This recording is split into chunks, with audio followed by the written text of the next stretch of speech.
मांगिले दियावा तो हाय रे लाला इतना बचन जब सुनेले कौन दुल्हा ससुर जी से करेले और जाए लाला ससुर जी से करेले और जाए लाला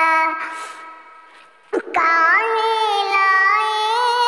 ससुर धिया जनमनी हो काहे ला कोइनी कन्यादान ए लाला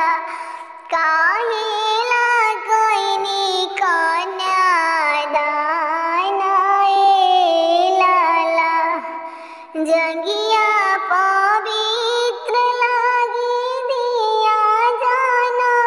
जनमनी हो बे पुण्य ला कोइनी कन्यादान ए लाला दी